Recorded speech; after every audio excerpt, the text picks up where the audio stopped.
would go to sleep.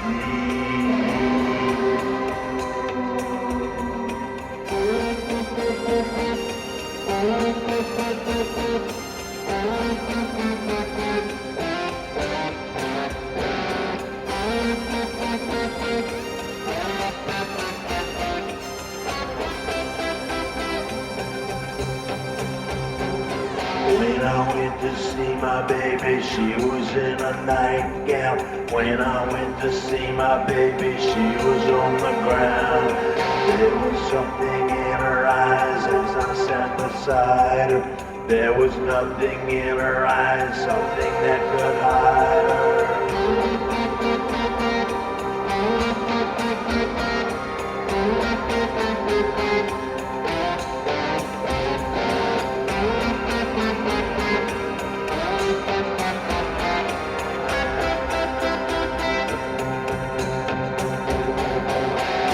Something in her voice, something that was missing. There was something in her voice, something that was sensing. She was singing in her sleep and she was singing sadly. She was singing in her sleep and she was looking at me.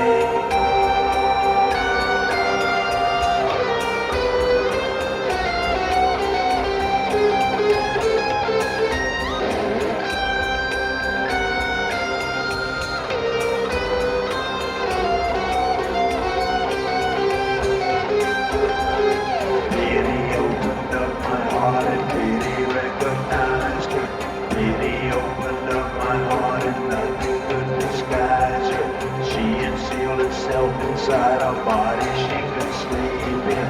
She had sealed herself inside and nobody could see in.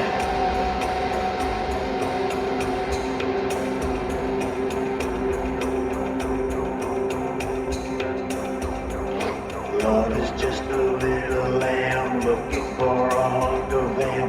Love is just a little lamb looking for a hunk of ham.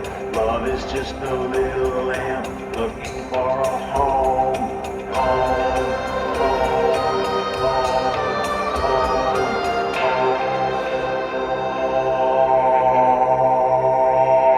home.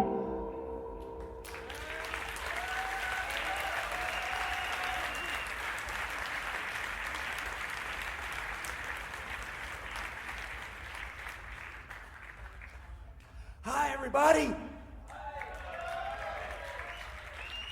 It's me, Randy, singer for the Residents.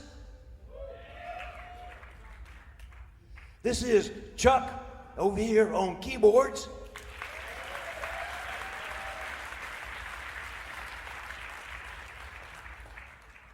Bob on guitar.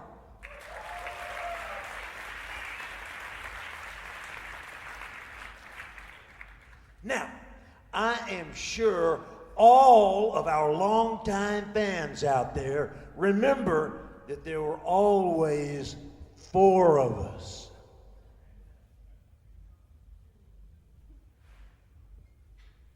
Well, I'm sorry to say that Carlos has retired. After almost 40 years, Carlos decided that the rock and roll lifestyle was just not for him. So, Carlos has gone back to Mexico and he's taking care of his mom now. But we miss you, buddy. We miss you.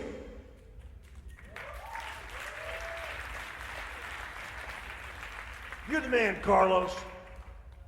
Okay, so now, we wanted to invite all of you people into our little living room here so that we could play a few songs for you and tell you a few stories.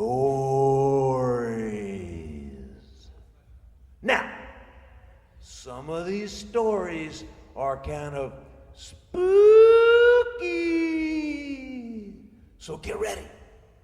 Here is the first one. It's called The Talking Light.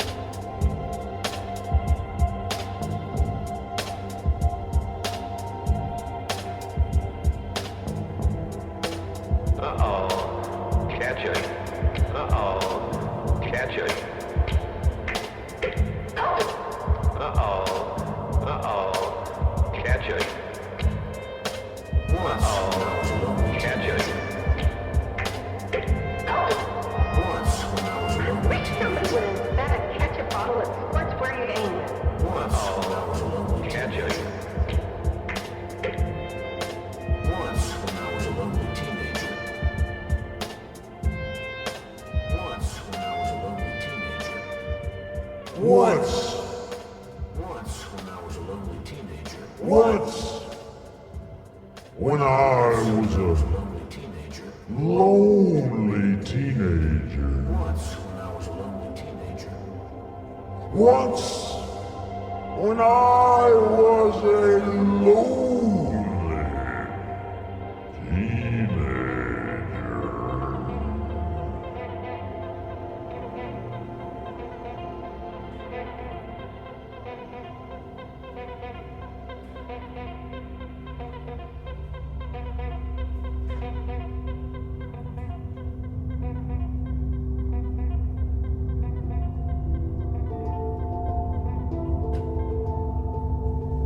Once when I was a lonely teenager.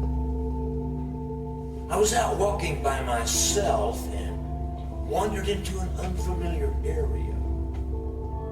The land was badly eroded, and as I looked up a small ravine, I saw a little cottage that appeared to be deserted.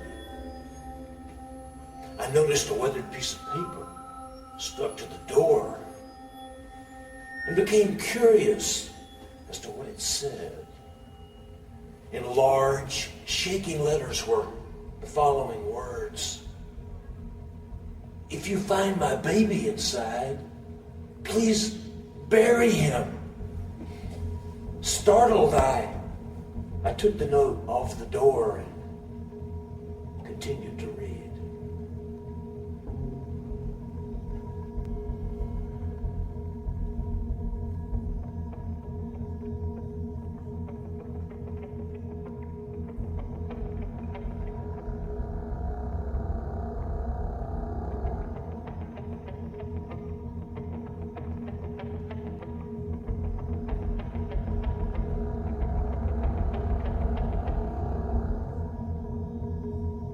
Lost in a light, lost in a light, lost in a light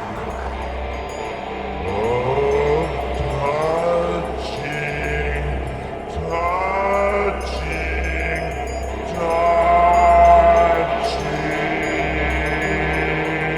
forever.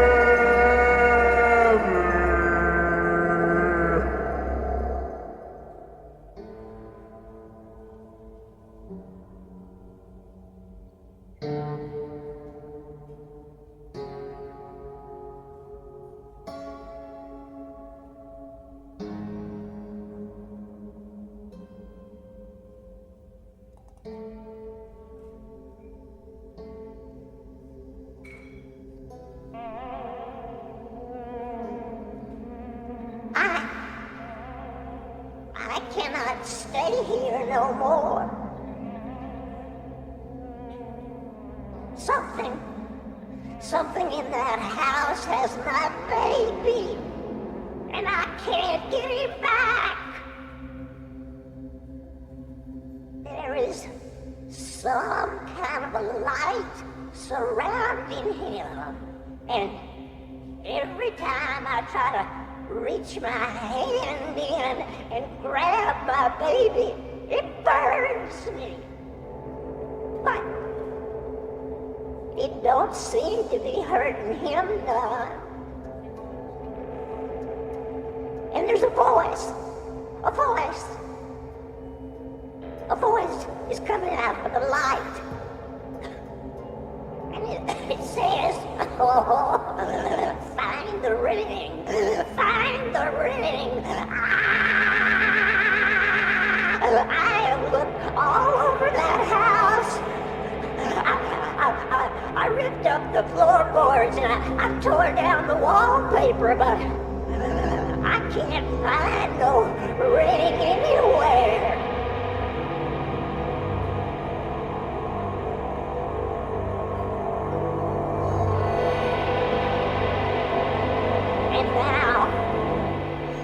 And now, I am so tired. I don't know what to do except go look for help. But I might not be able to make it back to my poor baby.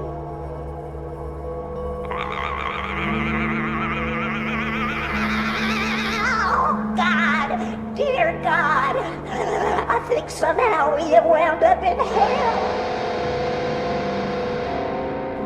And I get the feeling it must be my baby's fault. But I don't know what he's done to deserve this.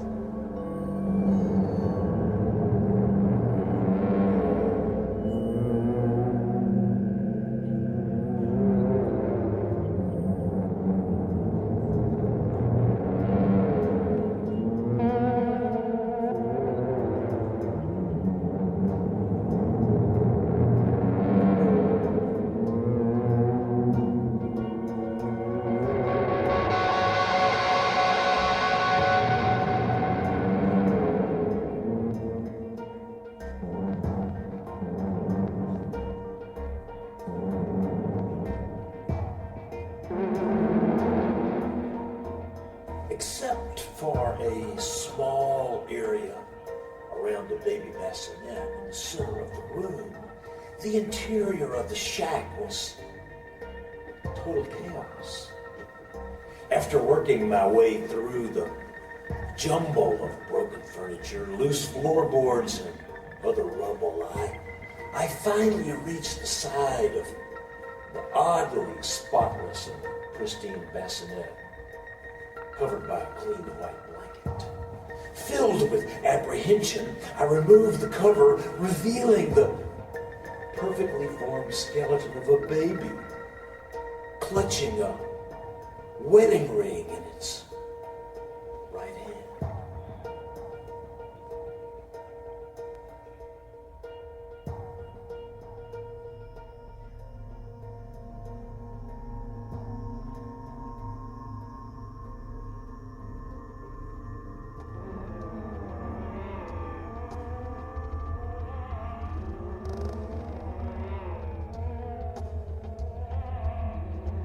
Lost in a light, lost in a light,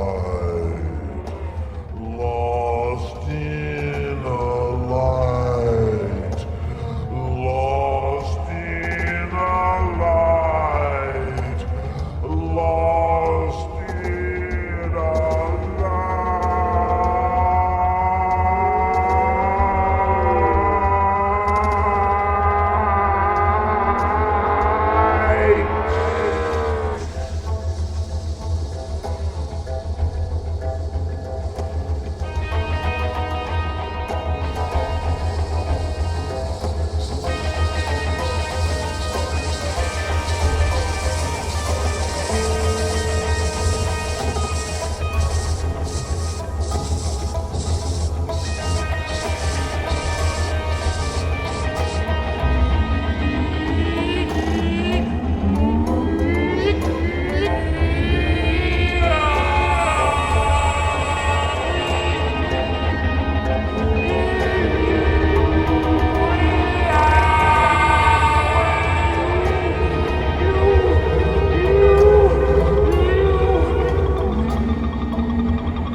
After scratching a shallow hole in the dry dirt of the ravine, I was about to dump the pitiful basket of bones into it when I noticed some words engraved on the ring. Deeply disturbed but compelled to continue, I brought the ring closer to my eyes and made out the words, "A mother's love erases rages. A mother's rage erases." But the rest was scratched out. overwhelmed by feelings of fear, disgust, and confusion. I threw the ring and the baby skeleton into the hole. I quickly covered them with dirt and ran home. No one has ever believed my story, and I've tried to convince myself that it must have been a dream induced by the instability of adolescence. I take comfort from that thought.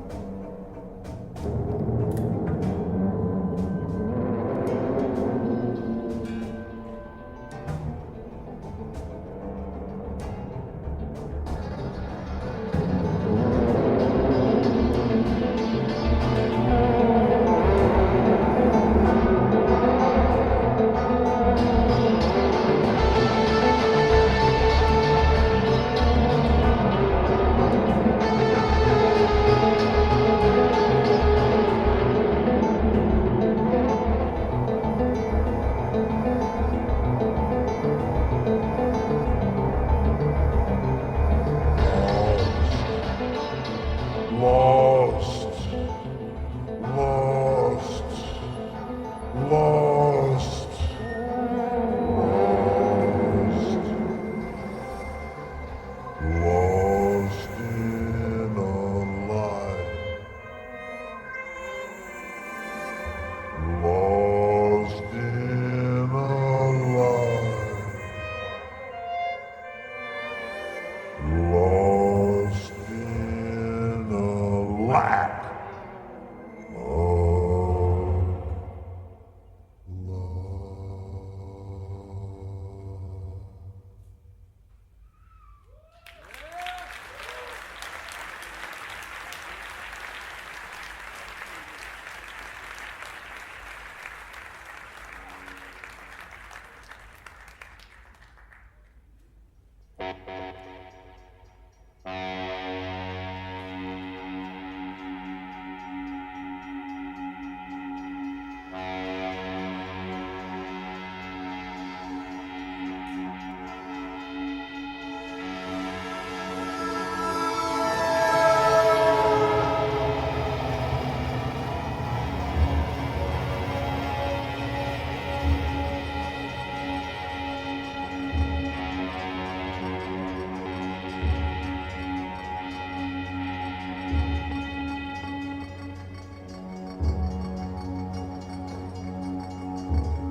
more miles to the graveyard. I'll leave the best friend I ever had.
The train a-coming,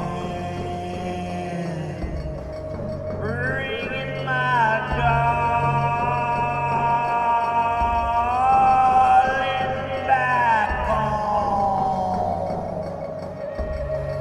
6 more miles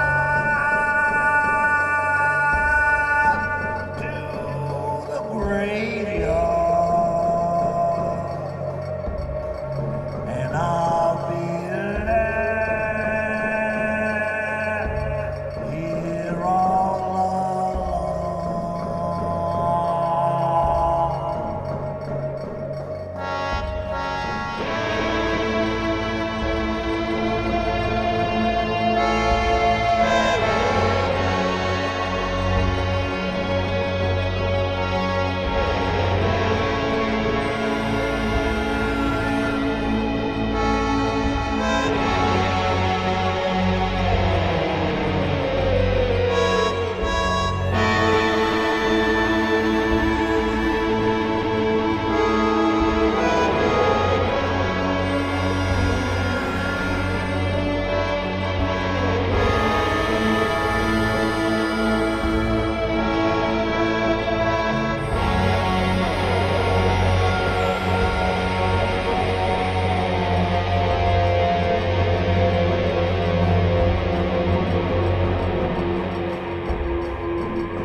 I don't know about you, but I believe in ghosts.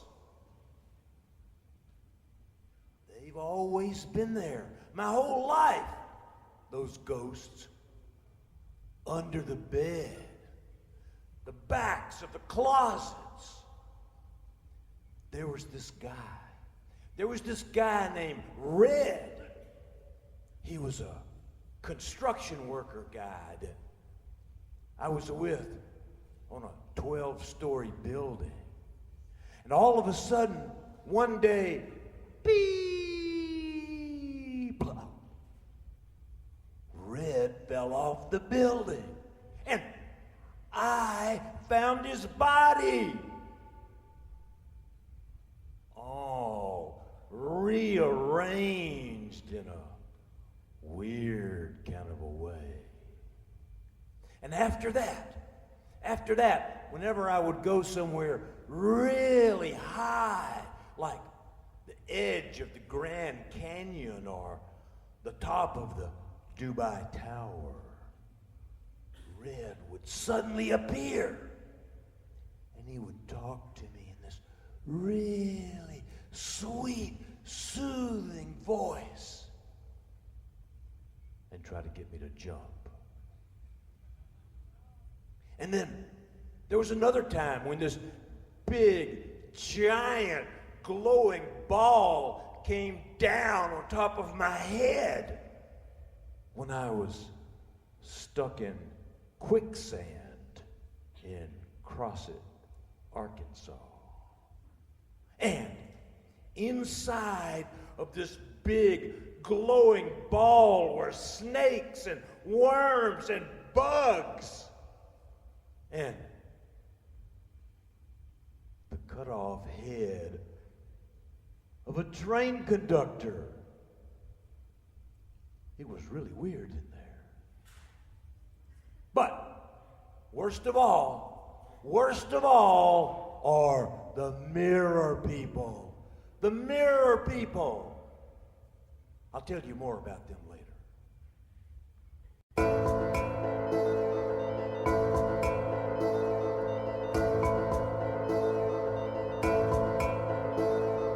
I was lifted up high to a hole in the sky where God told me to dig.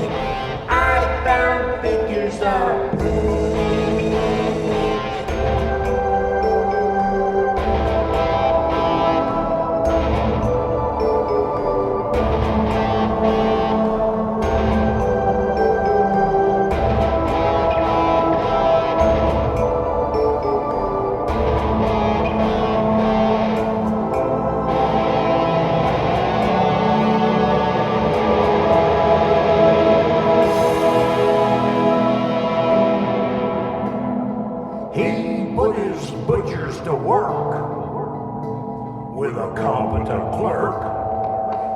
executing those who had abandoned the truth.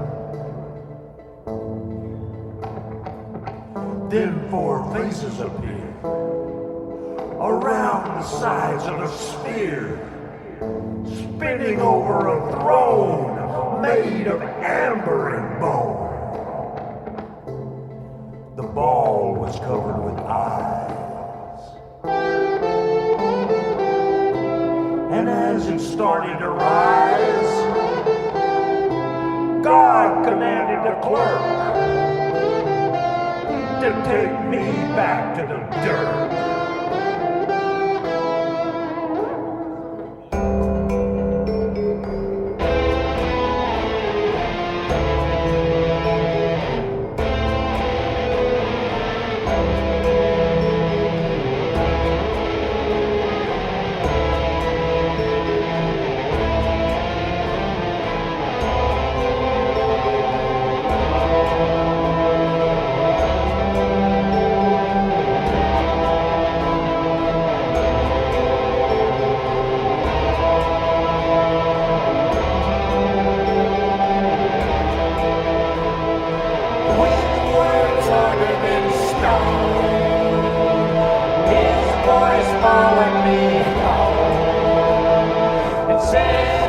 Coming to eat my cousin.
see the holy twosome. They can heal and they can do some things that no one ever did before.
But no one knew exactly how or why.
The mirror people. I always knew about the mirror people, but it was never really a problem until not too long ago. I was in my bathroom shaving, and the room was all foggy, and the mirror was all steamed up. And all of a sudden, I heard this voice. It said, "Hi, Randy. Hi, Randy. I want you." I said, "Pardon me?" And I looked around, but no one was there. But I knew who it was. I knew who it was. Slowly, I walked up to the mirror, and I wiped it away, and there he was, staring at me.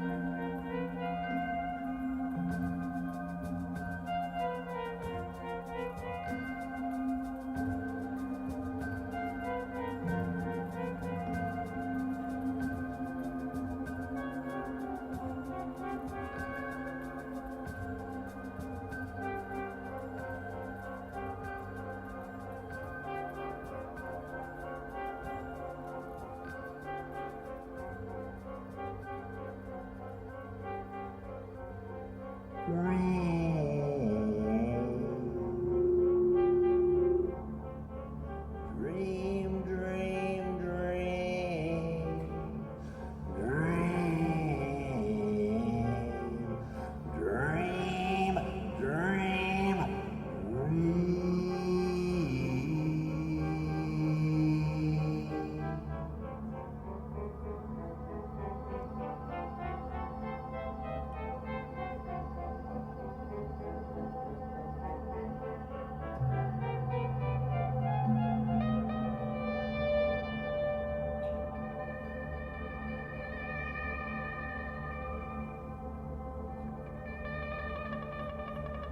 It's only been 2 weeks since Howard died, so I guess I should be destroyed, a miserable wretch, shattered and scattered like the shards of a discarded whiskey bottle hitting the pavement. But I'm not. I'm not, you see, because nothing could be worse than watching him die. Nothing could be worse than watching a life you love slowly sucked away like a spider draining the brain of a fly. But then, he came back. Maybe it was only a dream, but he's been in every dream I've had since he died. And so what, I say? Who needs reality filled with grief when love lives in your dreams? In the past, dreams faded quickly, but since Howard died, they're like permanent movies living inside my mind. Every second of every dream is alive. It's mine, whenever I want it.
The first night was like a lamp lit in the blindness of a black and empty room. The flame of the lamp grew brighter and brighter until the room disappeared, replaced by his face, shining like the center of the sun. Arms emerged from each cheek, opening wide in an obvious invitation to the space between his large and blood-red lips. I freely fell into the opening and, once inside, easily embraced his heart. It was stuck to the top of his torso, where the nape of his neck might have been, and then it linked me with love and with laughter and made my mind twinkle and grin. The dream flowed on in its own loose and liquid way, filling my mind with a warmly glowing wetness that always equaled the essence of Howard.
Rachel, my best friend, was waking me for Howard's funeral. I had slept for 18 hours. The heaviness of grief saturating the service was more than I could bear. But I had to bear it. It didn't matter how many times I broke down or how many condolences left the lips of family and friends. It never got any better. But somehow it managed to get worse. Just as the service was ending, I tripped at the edge of the dirt pile waiting to fill Howard's hole. And as I tripped, I bumped into Howard's mother, causing both of us to fall into the open grave, giving the grieving woman a perfect release for the venom and rage consuming her soul. As my friends and family looked on, my dead husband's mother hit me 14 times with her purse before I fainted into the waiting arms of my beloved.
Life continued on like that for the next 2 weeks as I slept a little longer and dreamed a little more each day.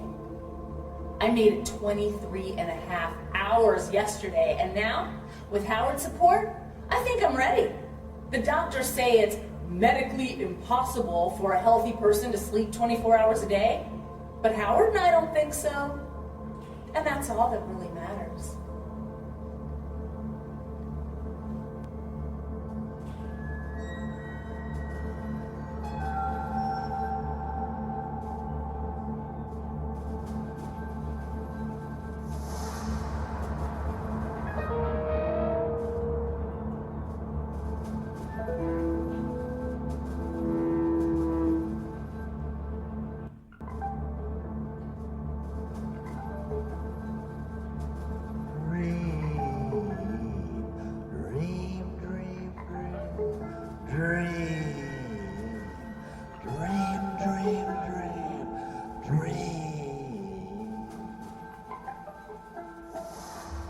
Whenever I want you, all I have to do is dream.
monkey, she said, while it slipped away.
The sky was dark as a hopeless heart when I went to my window today.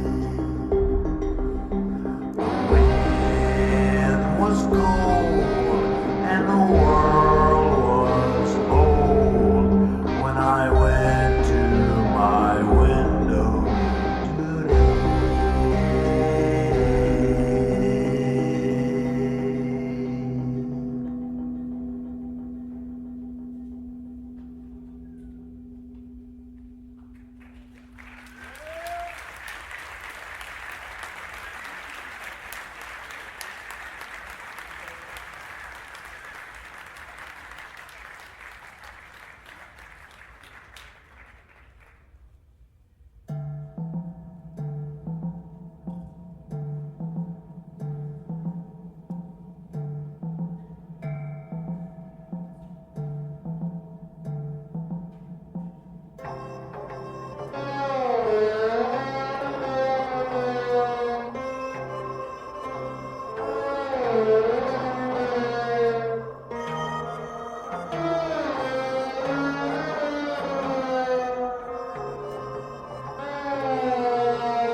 Once I went to Barstow, then I went to bed.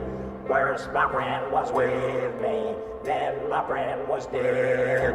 All his clothes were burned out, and his thighs were red.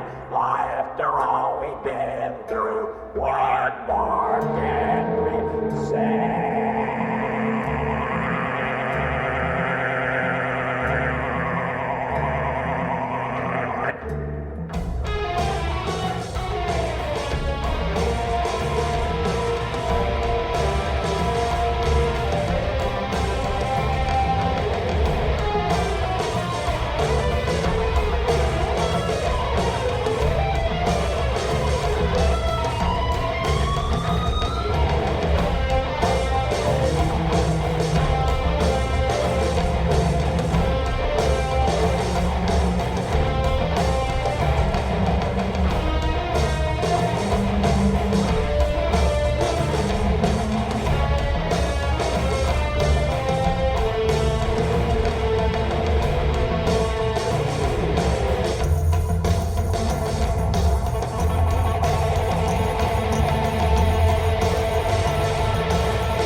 So when the bar stove and I went to bed, first my friend was with me, then my friend was dead. All his clothes were burned up and his thighs were red. After all we've been through, what more can be said?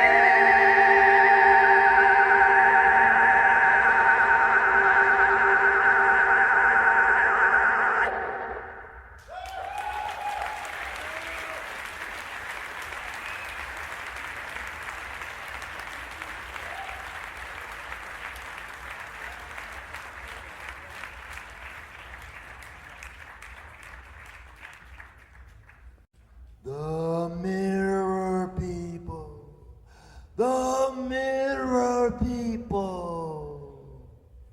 They have their rules, you know. The mirror people, they have their rules. One of their rules is that if you walk up to the mirror and you look straight at it, they never talk. They never talk.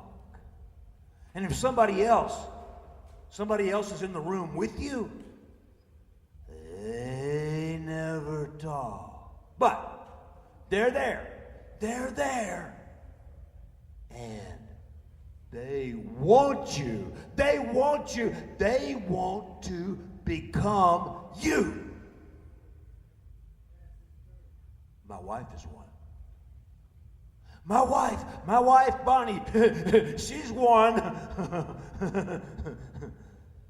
That's why I sleep in the garage now. Once, when I was a kid, I went into a barber shop. I don't go in those places anymore. I guess you can tell. I went into this barber shop and I sat down in that great big chair and I looked around and I saw all of those mirrors, and all of a sudden I just jumped, and it made the barber stab himself in the cheek with his scissors. After that, my mom always cut my hair.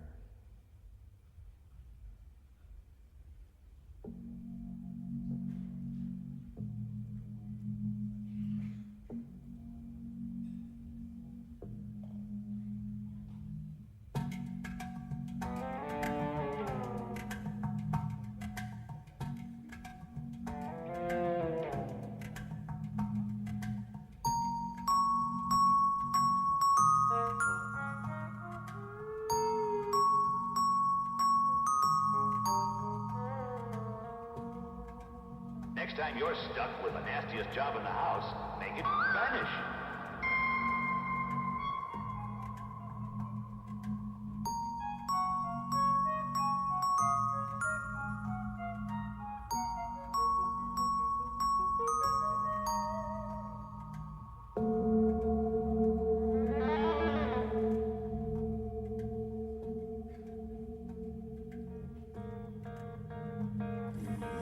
Unseen sister objects. The unseen sister protects. The unseen sister expected nothing from life, and so she cast sight wrong.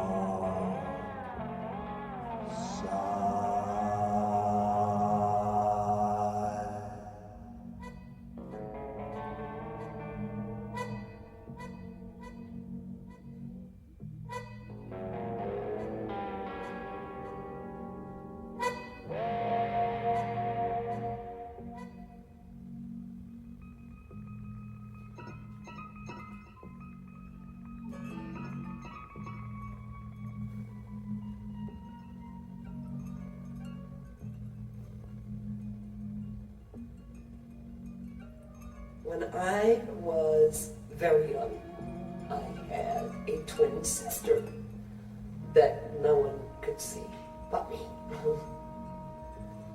We lived in a farm without any neighbors, so she was my constant companion. For some reason, she liked to play tricks on my mother. These tricks were often mean, and even though I usually got the blame, I was unable to stop myself from helping her.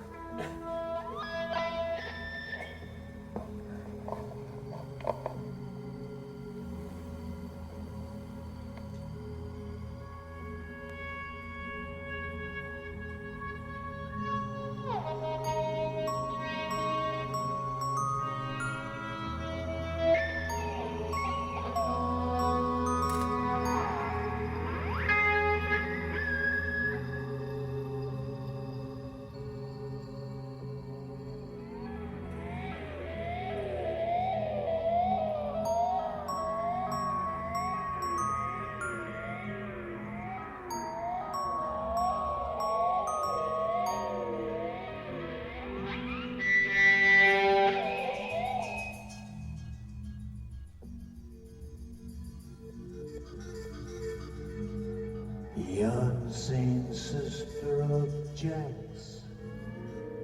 The unseen sister protects. The unseen sister protects. The unseen sister protects. Protects. Protects. Protects.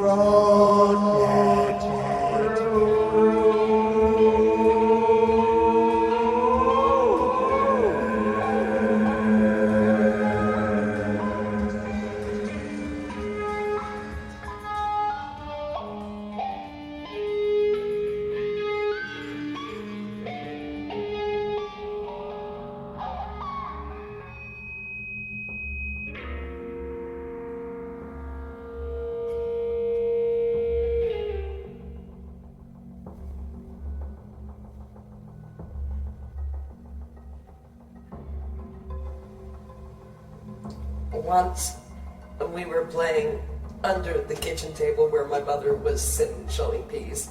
I grabbed her leg and said I wanted to play horsey as my sister placed a loop of clothesline around her ankle. Mother said no, and then she got up from the table, walked 2 steps, and tripped as she reached the end of the rope. As my mother fell, she knocked a boiling pot off the stove. It fell on her head.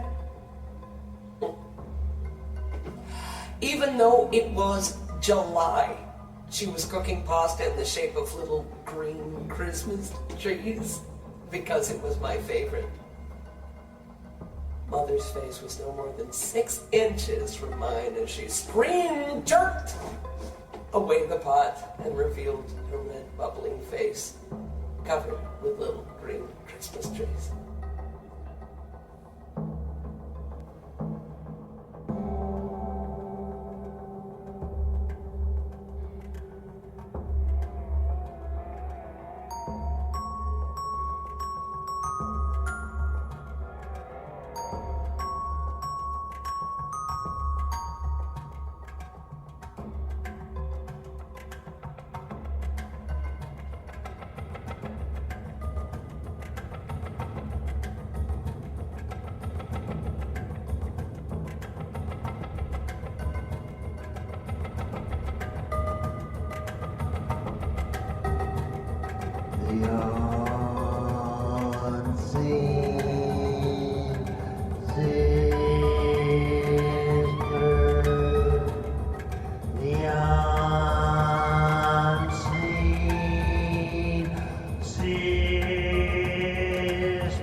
Sister.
father was dead when I woke up.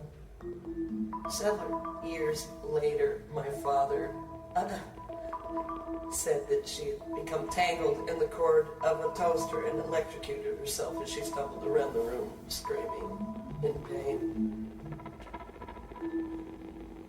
I had a goldfish that died one time too.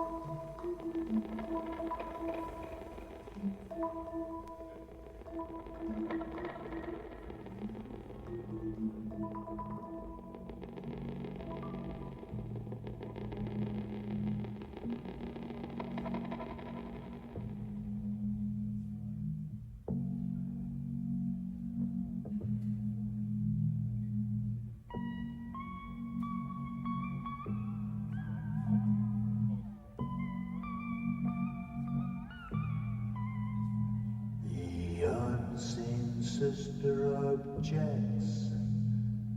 The unseen sister protects. The unseen sister expected nothing from life, and so she passed from sight.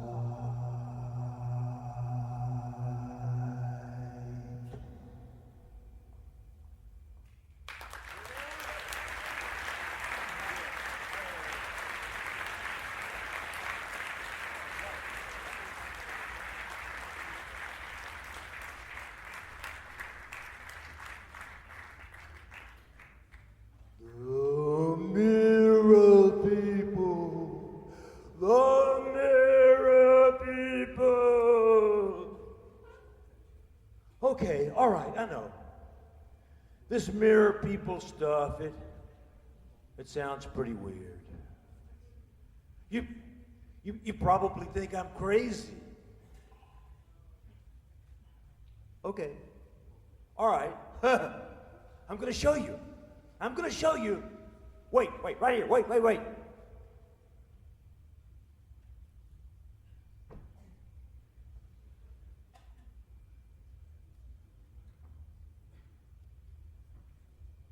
It's a mirror.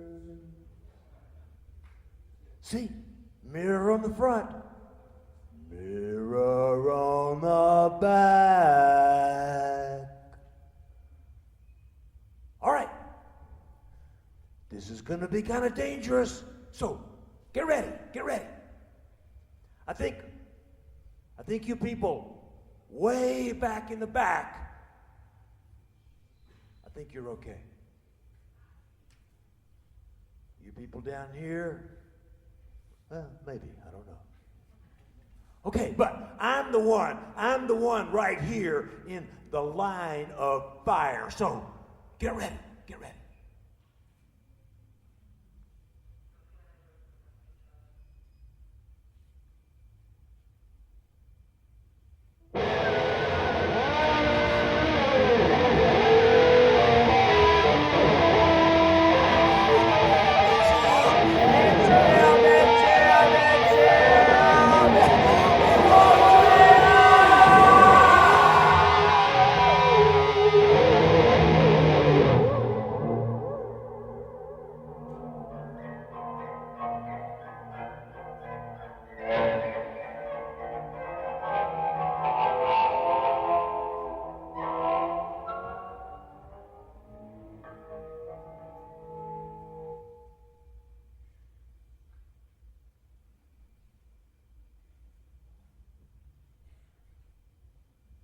Hi. I'm Randy, singer for the residents.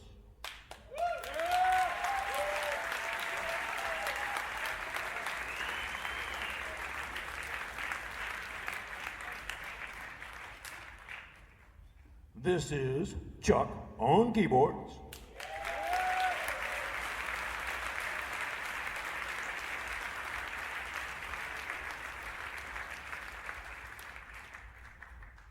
Bob on guitar.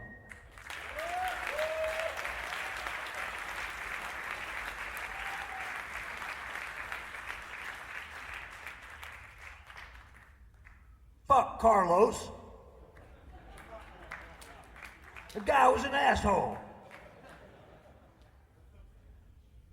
Okay, all right, now, we have a few more songs for you. This next one is about a dear, sweet little old lady.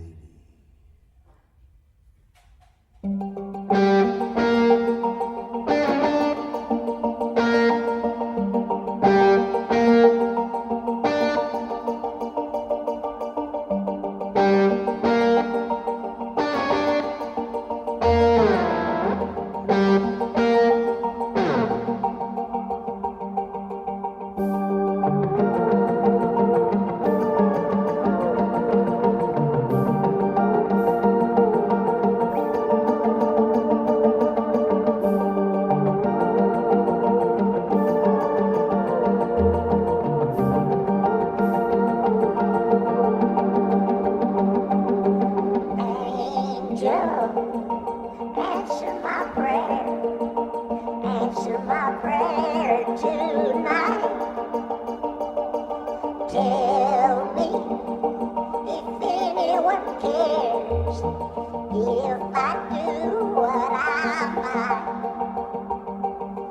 Angel, answer my prayer. Tell me if anyone else knows how much I am scared. I might murder myself.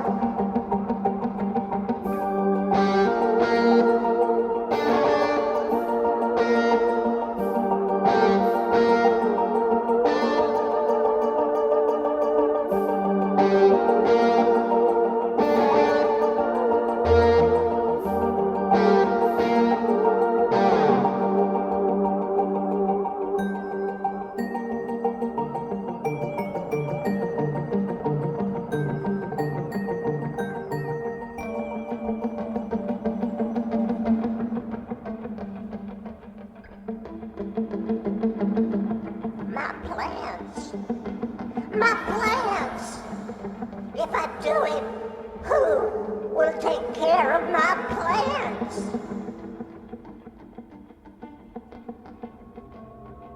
Maybe Martha.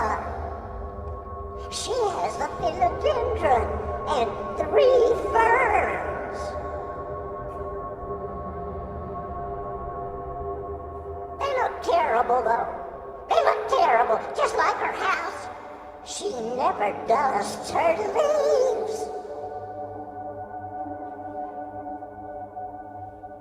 What about Berta? She's been married 3 times. How could she possibly take care of orchids?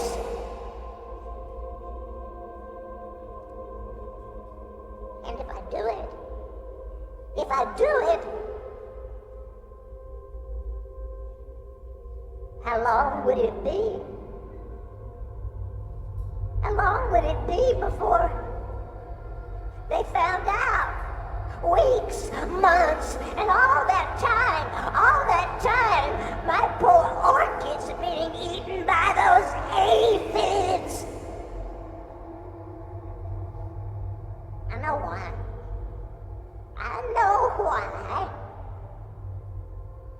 It was a long time ago, but they still hold it against me. He was old, poor thing. He was old, and he could barely hop around. Somebody had to do it. Somebody had to.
Angel,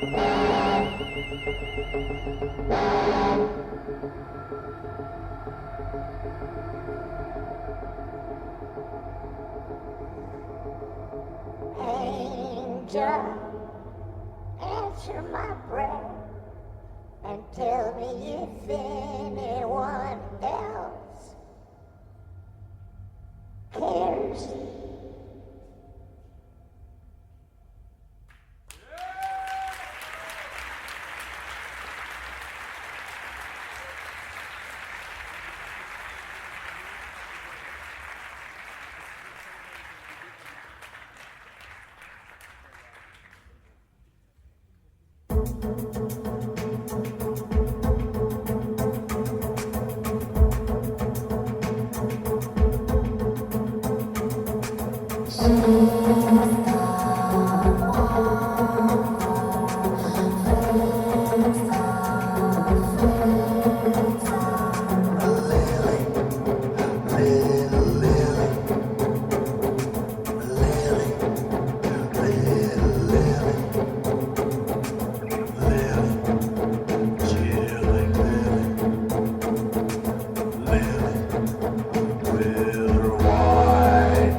Like a face in a flashlight, teeth that might bite.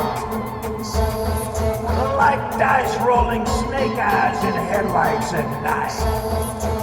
Like a corpse in the sunshine, or eyes in a fight.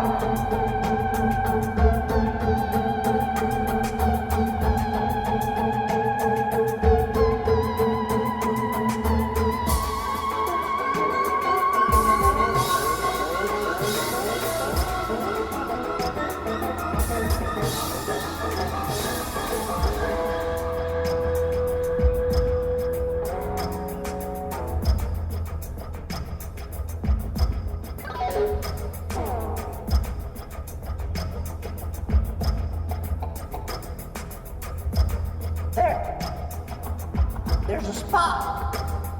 There's a spot on my glove. No. Maybe it was making running. Making running, honey.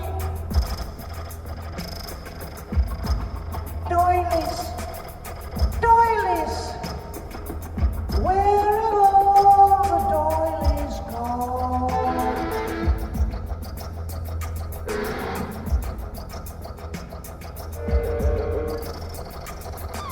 Roses will wither in time, along with the lace and the wine.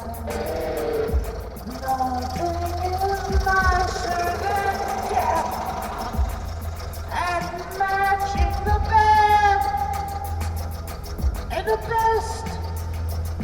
He hated me. And hate is hot. And hate is white. I'll not even have to stain for him. Not even a stain on the memory of the lacking all respect for him. I'm scratching out the specks of decent thoughts that linger in me, leaving only one. Called peaceful white swans, solidly flying through the snow, looking down at the bleached bones of a noble knight who wanted to save his lady, his lovely lady. She wanted to bring her man milk in the moonlight, but it was too late. It was too late.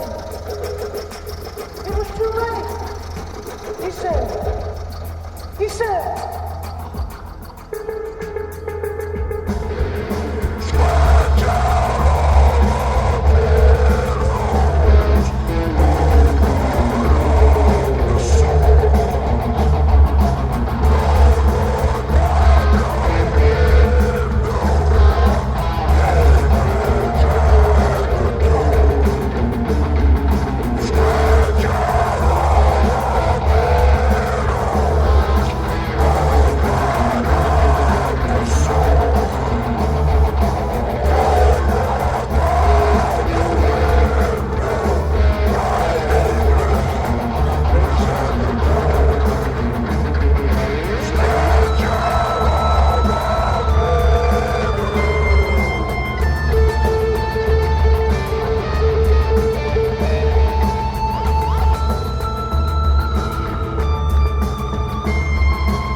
from the bleeding lips of a youth who lay on his dying bed at the close of day.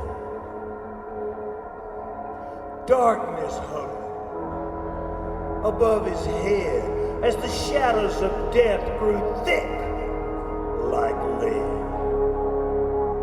He thought of his home and his family that night as the cowboys gathered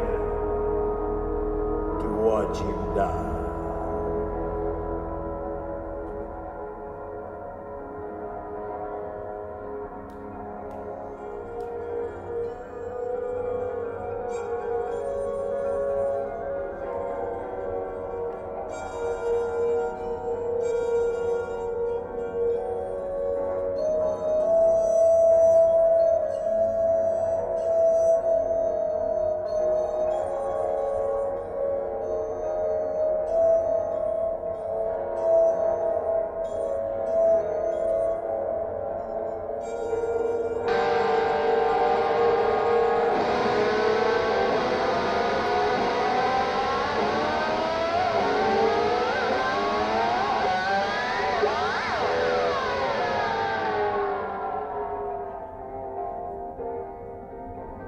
Bury me not on the lone prairie where the wild coyotes howl over me in a narrow grave just 6x3. Oh, bury me not on the lone prairie.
And his voice stopped there. But we took no heed of his dying prayer. In a narrow grave, just 6 by 3, we buried him there on the lone